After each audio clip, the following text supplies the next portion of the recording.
جو کچھ بھی ہوا شاہ بنونید کی توقع کے بالکل برعکس لیکن حیرت انگیز اور دلچسپ تھا۔ مہرتاب نے اس کی ترغیب کے باوجود کنواری دختر بابل کا ہاتھ نہیں پکڑا، بلکہ شمورہ خود ہی اسے کھینچتی ہوئی ایوان خاص کے ایک عقبی کمرے میں لے گئی تھی۔ یہ ہوش ربا واقعہ صرف بادشاہ نے ہی نہیں، اس کے دوستوں اور اعلیٰ طبقے کی ان حسین دوشیزاؤں نے بھی دیکھا جو کنواریوں اور ان کے عاشقوں سے نذرانے وصول کرنے کے لیے زہرہ کے سر سے پاؤں تک عریاں مجسمے کے آس پاس بیٹھے تھے۔ خود مہرتاب کے دل و دماغ پر جو کیفیت گزر گئی وہ کچھ ایسی تھی جیسے کمرہ عیش کے بجائے کسی نے اسے چاہے بابل کے زندان اجل میں بند کر دیا ہو۔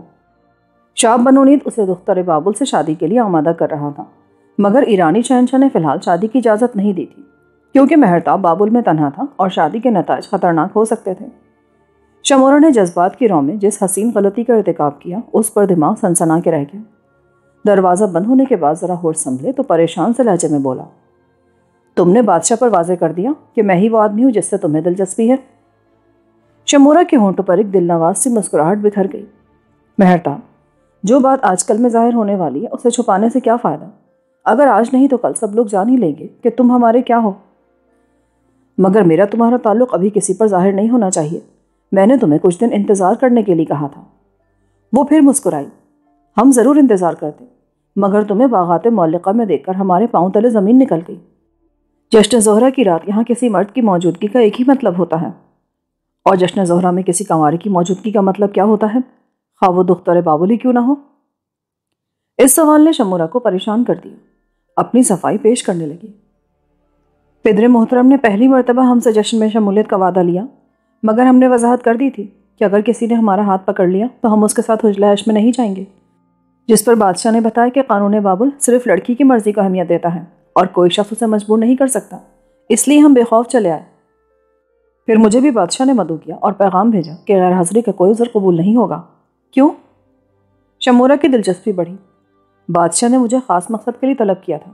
کس مقصد کے لیے؟ وہ چاہتا تھا میں تمہارا ہاتھ پکڑ لوں اور تمہیں کسی حجلہ عیش میں لے جاؤں۔ شمورہ پر ایک دلچسپ حیرت گزر گئی اور مہرتاب نے مزید انکشاف کیا۔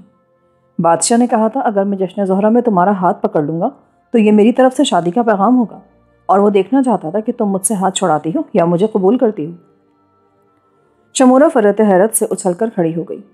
یہ حسین انکشاف اس کی توقع کے بالکل خلاف تھا۔ کیا بادشاہ ہمارا عقد تمہارے ساتھ کرنا چاہتے ہیں؟ مجھے جشن زہرہ میں مدعو کرنے کا مطلب یہی تھا، مگر تم نے خود میرا ہاتھ پکڑ کے بادشاہ کو حیرت میں ڈال دیا۔ بات دلچسپی تھی اور سنسنی خیز تھی، جس نے شہزادی کے کنوارے جسم پر ہلکی سی لرزش کر دی۔ اسے کچھ باتیں یاد آنے لگی جن پر پہلے توجہ نہیں دی تھی، مگر اب غور کرنے کا موقع ملا کہ جب چاہے بابل کے حادثے پر بادشاہ نے اسے طلب کیا اور اس آدمی کی بات چھیڑی جس نے ہاروت ماروت کی رہائی کو اپنی محبت کی شرط قرار دیا تھا، اور وہ اس لیے غمگین و پریشان تھی کہ شرط محبت ہار چکی، تب بادشاہ نے کہا تھا ہم نے بھی تمہارے لیے ایک نوجوان پسند کیا ہے، اگر اسے ایک نظر دیکھ لو تو ہمارے انتخاب کی داد دو گی۔ اور اس نے یہ کہہ کر بادشاہ کی پسند کو مسترد کر دیا تھا کہ ہم اپنے محبوب کے سوا کسی دوسرے مرد کو قبول نہیں کریں گے، مگر بادشاہ کو اس بات پر اعتماد تھا کہ اس کے پسندیدہ نوجوان کو دیکھ لینے کے بعد وہ مسترد نہیں کر سکے گی، اسی لیے اسے جشن زہرہ میں شمولیت پر آمادہ کر لیا اور یہ بھی کہا تھا ہو سکتا ہے جشن زہرہ تمہاری کامیابی کی رات ہو۔ گویا بادشاہ نے مہرتاب اور شمورہ کو باہم ملانے کی ترکیب سوچ لی تھی اور ان دونوں کو خاص طور پر جشن میں شرکت کی دعوت دی تھی تاکہ باغ معلقہ کے کسی حجلہ عیش میں وہ حسین واقعہ رونما ہو جو رب زہرہ رونما ہوتا دیکھنا چاہتی ہے۔ یہ سب کچھ سوچ کر جو انتہائی پرکشش اور مسرت خیز تھا، شمورہ ایک لذت آفری خیال میں کھو گئی اور حیرت و مسرت سے کپکپاتی آواز میں کہنے لگی، مہرتاب، یہ تو کوئی شعبدہ ہوا ہے کہ بادشاہ ہم دونوں کو ایک کر دینا چاہتے ہیں اور اس مقصد کے لیے انہوں نے اس خوبصورت رات کا انتخاب کیا ہے، مگر تمہاری بے احتیاطی سے اب بادشاہ کو مجھ پر شک کرنے کا موقع ملے گا کہ مجھے ہاروت ماروت سے کیوں دلچسپی تھی اور کہیں میں ہی نہیں۔ مہرتاب، وہ ایسا نہیں سوچیں گے۔ جب یہ بات کھل گئی ہے کہ میں ہی وہ آدمی ہوں جس سے تمہیں دلچسپی ہے تو بادشاہ کی سوچ کو کیسے بدلو گی؟ شاید تم بھول گئے کہ وہ ہمارے دماغ سے سوچتے ہیں، ہم اپنی غلطی کی خوبصورت تلافی کر دیں گے۔ مہرتاب نہیں جانتا تھا کہ وہ اپنی غلطی کی تلافی کیسے کر سکے گی جس نے بادشاہ کے ذہن میں شبہ کا دریچہ کھول دیا ہوگا، مگر اس نے ایک دوسرے خطرے کا اظہار کیا۔ اگر بیلشازار کو معلوم ہو گیا کہ تم مجھے کمرہ تنہائی میں لے گئی ہو تو وہ میری جان کا دشمن بن جائے گا، کیونکہ وہ تمہارا طلبگار ہے۔ شمورہ نے کچھ سوچ کر جواب دیا، بھائی بیلشازار ہمیں اپنی زوجہ و ملکہ بنانے پر اصرار کر رہا ہے،